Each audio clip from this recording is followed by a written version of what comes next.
अयोध्या की शांति कुछ लोगों को पच नहीं रही है। वहां सामाजिक सद्भाव उपद्रवियों को अच्छा नहीं लग रहा है। वहां पीएम मोदी और सीएम योगी की तारीफ कुछ लोगों को अशांत कर रही है। हम ऐसा क्यों कह रहे हैं, अपनी रिपोर्ट के जरिए आपको दिखाएंगे। बाबरी मस्जिद के पैरोकार रहे इकबाल अंसारी की तकलीफ को सुनवाते हैं। आप खुद को आपको पता लग जाएगा कि आखिर हुआ क्या है। देखिए रिपोर्ट।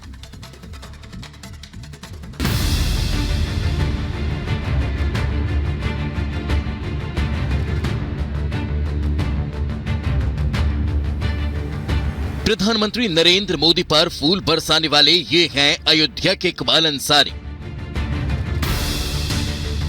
यूपी के सीएम योगी आदित्यनाथ की तारीफ करने वाले ये शख्सियत है बाबरी मस्जिद के पैरोकार रहे इकबाल अंसारी। अयोध्या में सामाजिक सद्भाव और कौमी एकता के प्रतीक पुरुष इकबाल अंसारी। माननीय योगी जी 28 बार हो चुका है अयोध्या आए हैं। हमें चाहते हैं कि अयोध्या जितनी बार भी मुख्यमंत्री या प्रधानमंत्री अयोध्या में, अयोध्या वालों का सौभाग्य है। मुख्यमंत्री जी हर साल जो है 5 तारीख को आते रहें और जो है ये 25 किलो वाला जो राशन है इसका शुभारंभ करते रहें और इसका लाभ जो अयोध्या वालों को मिले। लेकिन बाबरी मस्जिद के लिए लंबी कानूनी लड़ाई लड़ने वाले इकबाल अंसारी आज मुश्किल में हैं। जिस शख्स की 2 पीढ़ियों ने अपना पूरा जीवन मुस्लिम पक्ष के लिए कोर्ट का चक्कर काटते हुए गुजार दिया, आज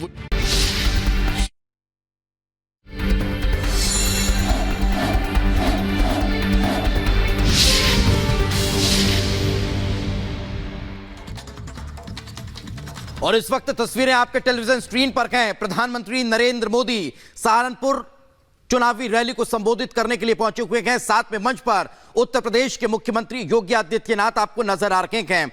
जोरदार चुनावी प्रचार भारतीय जनता पार्टी करती हुई नजर आ रही है। सहारनपुर की रैली को प्रधानमंत्री नरेंद्र मोदी खुद संबोधित करने के लिए पहुंचे हुए हैं। तस्वीरों में आप देख सकते हैं भारी संख्या में आम लोग और कार्यकर्ताओं का हुजूम भी यहां पर देखने को मिल रहा है। सुबह से की लगातार तस्वीरें रिपब्लिक भारत आपको दिखा रहा है कि किस तरह से सहारनपुर की धरती पर एक बार फिर कमल खिलाने के लिए जो आम जनता का है वो नजर आ रही है। 2019 के चुनाव में बीएसपी के हाजी रहमान यहां से चुनाव जीते, लेकिन अब एक बार फिर बीजेपी यहां कमल खिलाने के लिए तैयार दिखाई दे रही है। तस्वीरों में आप देख सकते हैं बड़ी संख्या में लोगों का हुजूम प्रधानमंत्री नरेंद्र मोदी को सुनने के लिए पहुंचा हुआ है। मंच पर प्रधानमंत्री नरेंद्र मोदी पहुंच चुके हैं। साथ ही साथ आपको बता दें उत्तर प्रदेश के मुख्यमंत्री योगी आदित्यनाथ भी नजर आ रहे हैं। अगर सहारनपुर लोकसभा सीट का मिजाज समझा जाए, इतिहास समझा जाए, तो लोकसभा सीट पर मुस्लिम दलित फैक्टर हमेशा से हावी रहा है। सीटों पर सबसे ज्यादा कांग्रेस प्रत्याशी जीत अभी तक हुई है। 6 बार कांग्रेस प्रत्याशी ने यहां से जीत हासिल की है, तो 3 बार बीजेपी और 3 बार बीएसपी के नेता यहां चुनाव जीतने में कामयाब हुए हैं। 2019 के चुनाव का अगर जिक्र करें तो बीएसपी इस सीट पर अपनी जीत को सुनिश्चित कर पाई थी, लेकिन अब एक बार फिर भारतीय जनता पार्टी इस सीट को जीतने के लिए तैयार नजर आ रही है। अब की बार 400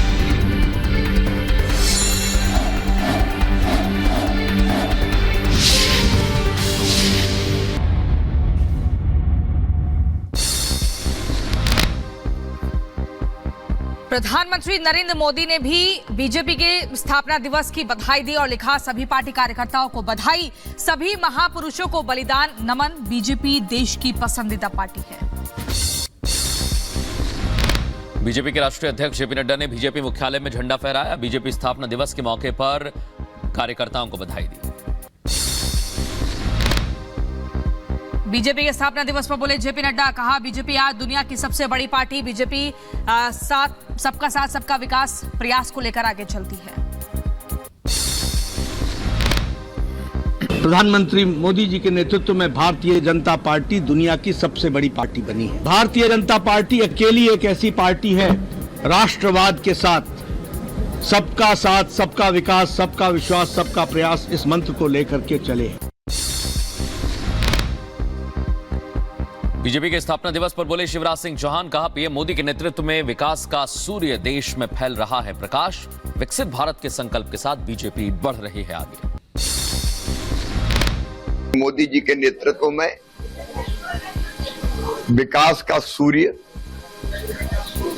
पूरे देश में प्रकाश फैला रहा है और अब विकसित भारत के संकल्प के साथ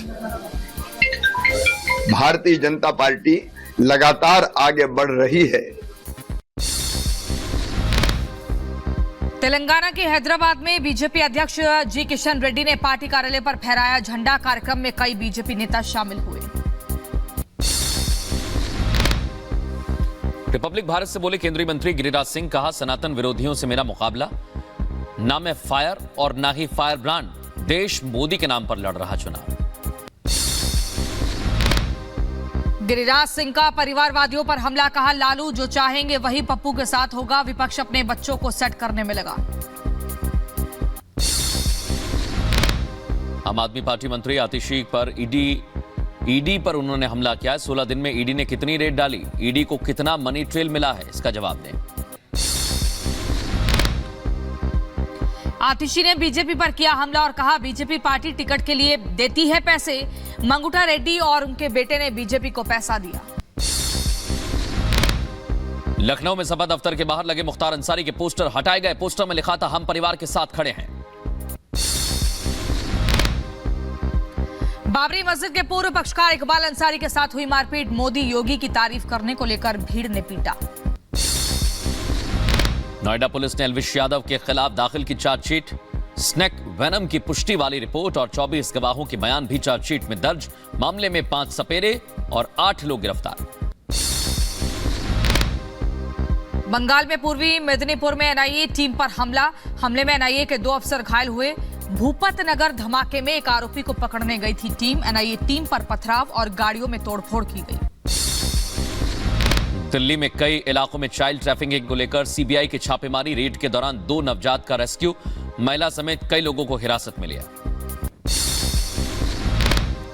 तमिलनाडु के तिरुचिरापल्ली में आईटी की ताबड़तोड़ छापेमारी। हाईवे और निगम ठेकेदार के आवास पर रेड पड़ी। यूपी के मुरादाबाद में लोकसभा चुनाव को लेकर सुरक्षा सख्त। पुलिस ने लगाए सीसीटीवी कैमरे। आने जाने वालों पर रखी जा रही है नजर। उत्तर प्रदेश के मऊ में गेहूं के खेत में आग लगी। करीब 30 बीघा गेहूं की फसल जलकर बर्बाद हुई। दमकल विभाग ने आग पर काबू पाया। उत्तर प्रदेश के नोएडा में दिखा आग का तांडव। अनाथालय में लगी भीषण आग। कड़ी मशक्कत के बाद आग पर काबू पाया गया। यूपी के झांसी में सड़क किनारे कई दुकानों में भीषण आग लगी। इलाके में हड़कंप मचा। कड़ी मशक्कत के बाद आग पर काबू पाया जा सका। मध्य प्रदेश के सिवनी में पुलिस बस और कार के बीच हुई भीषण टक्कर। हादसे में 3 की मौत, कई घायल।